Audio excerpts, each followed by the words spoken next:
this. They Can actually we get a said, copy of this? Can we find this report on your website, or where? yeah, it's on the drug library. We have the world's largest drug library at our site. So if you go to stopthedrugwar.org on the right-hand side, you'll see the link to the library. But one thing they did say was that it was the market structure, that when you talk about gateway and being able to lead into other drugs, it was the case that because it's illegal, that prohibition provides an outlet for a marijuana dealer to say give to a 16 or 17-year-old person a small bag of cocaine or heroin and say, why don't you try this? And of course these days heroin's so pure and cheap that you can snort it, and that becomes a problem. That is one of the problems with drug prohibition, is that it's easier for a 17-year-old to buy crack than it is for them to buy a beer. And this is why. Well, and this is why in places like Amsterdam, where they separate the markets, where they're smart to separate the quote-unquote soft drugs from the hard drugs, that you find that their heroin users, those that have proceeded and done other drugs, are actually getting older, and our heroin users are getting younger. And that's because prohibition is providing that market force, and that's really annoying. We need to separate these markets, legalize this. Not to be pedantic, but he does mean the average age of heroin users, not that somehow our heroin users have their age, are like reversing the aging process. That doesn't happen at all. You know, heroin definitely doesn't make you look younger. Yeah. No, it's not a fountain of youth. No.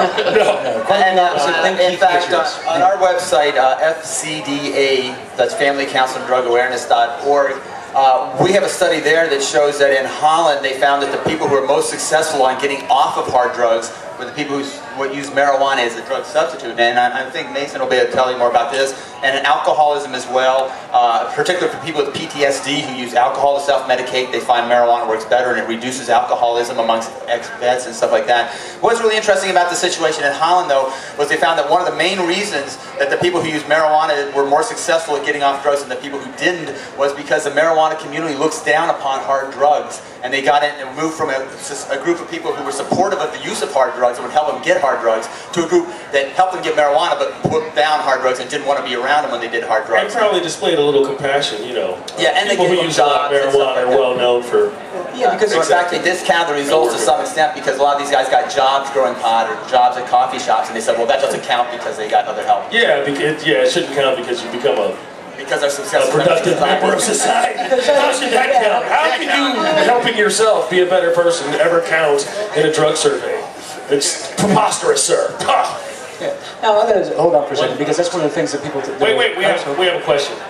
We can't just dump. We love to talk. Especially you guys over here. You're like, you know, the Three Musketeers. Don't be afraid. Just speak up over here. But what would you have a question? Well, I had a question. The other lady was asking about. Wait, hold on. Caller, are you there? All right. So everybody can hear it.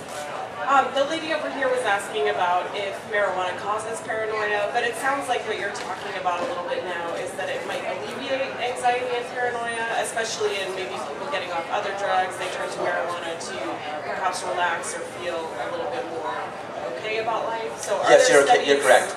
Correlating the use of marijuana to treat anxiety? Or?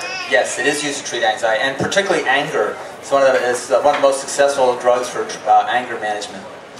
It doesn't work for everyone, and it can cause anxiety like other anti-anxiety drugs, but it doesn't always. There's been studies and books and stories and legends, pretty much since the evolution of man, or the creation of man, whichever you prefer.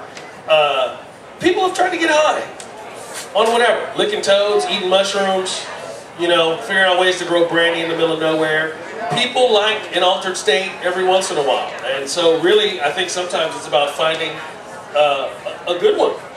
You know, one that's not destructive to your personality or to your productivity or to your ability to create as a human being on the planet. You know, I think her question there actually points to another myth I'd like to talk about, which is the claim that marijuana causes brain damage. As many people know, the reason... I'm sorry, what was the question again? The reason that this myth exists is because there was a study done at Tulane University in the 1970s where they took rhesus monkeys, strapped gas masks onto their faces, and pumped marijuana smoke in for 5 or 10 minutes at a time, which causes asphyxiation, meaning suffocation. Sure, it's like carbon monoxide poisoning. Yeah, exactly. And so then they killed the monkeys and they looked at their brains and they found all this damage caused by the suffocation, which they then attributed to marijuana. Plus the brain probes, they also attributed that to marijuana. But in fact of the matter, we now know that marijuana helps neurological damage. It's one of the best things for treating neurological damage. It may actually help to regrow nerves, which is something that they thought was impossible before this. And so, in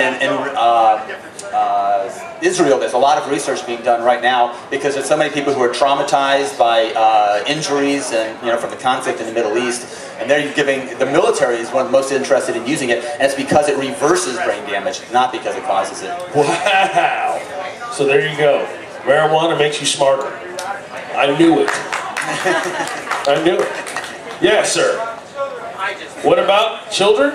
I'm with Ed Rosenthal when I say no weed for children or pets. Parents with children smoking marijuana. I find that my kids are very independent because I'm not trying to get off the couch. Are you talking? So they do a lot of shit for themselves, which I think is a good thing. It teaches them at an early age. Are you talking about whether it can, lead to any kind of genetic damage or alter the genetic structure in a way? Is that what you mean prior to actually getting pregnant? Yeah, I don't know the exact studies on that, but that's not the case. It does not alter your genes in any way. Yeah, we actually had an incident in which a city council member said that he swore up and down he saw a marijuana-addicted baby that had just been born. And so we looked into it, and there's actually a woman... They give it a choice between a boob and a joint? It's like, oh, bro, I don't know. The dean of the Rush School of Nursing, which is up in Northwestern, actually did her entire PhD theses on, she went to Jamaica and studied all the women there that gave birth, and something like 85% of them are daily marijuana smokers. And obviously people are alive and functioning in Jamaica. It's not like a country full of idiots, so it's safe to say that it has very little effect. And apparently marijuana doesn't make you infertile as well. There's been that story that says it makes your swimmer slow, but my dad had 5 kids. Yeah, and I on the yang of weed every day. Well, I also saw another study out of Jamaica too that talked about the socialization of children that have parents that smoke marijuana. And what I recall about it was that in fact their babies and their toddlers, and then they're even a little bit older, younger ones, they actually found that they were more socially adjusted, well adjusted than other children. It's probably because of the culture. Obviously, it gets built up, the openness. Yeah, and they're not afraid of people. They're not afraid of things. Yeah, they're not afraid to stand in a circle. But one thing is, you're talking about the infertility issue. There was a claim that marijuana damaged men's sperm. The way that they concocted that experiment was they took samples of sperm, and for the marijuana... Did you say concocted? Yes, concocted. That particular study was that they took some sperm from marijuana users, and they left it exposed to the air for an hour, and then they checked it, and sure enough, there's a lot of the sperm that had died and slowed down. Well, yeah. But that happens anyway. God. They don't live forever out in the air, so that was what it And some of us count on that. As far as the parenting, though, I would say that first off, we have evidence back to at least 2,000 years showing people have used marijuana for childbirth and midwifery without any problems. We have studies that were done in the past. As an anesthetic or what? As an aphrodisiac?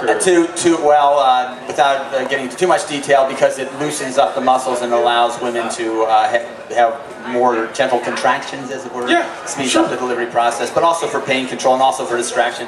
But in addition to that, though, there have been research done over in Israel, again, showing that for mice and so forth, that if they don't have enough cannabinoids, because they can't do the studies on people, that mice die if they don't get enough cannabinoids in their systems, because we have this internal... So, smoke weed or you will die.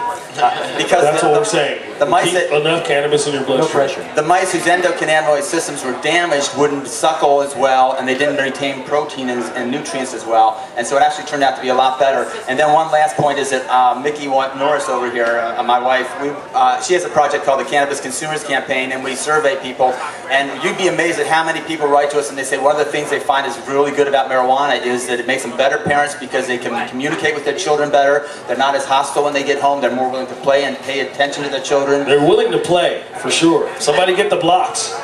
And so I would say that in general, marijuana is beneficial for a family. And look at what's going on in Hawaii. There was a period in the 1970s when families would grow marijuana together and process it together and use it together. Then they did this crackdown in 1988, destroyed most of the marijuana, and everyone turned to crack. And crank, remember, and ice and all that crazy shit. Yeah, it was ice, yeah, exactly, excuse me. And so as a result of that, actually they caused a major fragmentation of the families, by cracking down on the marijuana, which brought families. You know, believe me, ukulele playing sounds better when you're on pot than when you're on ice. Well, think about it. We wouldn't have a need for.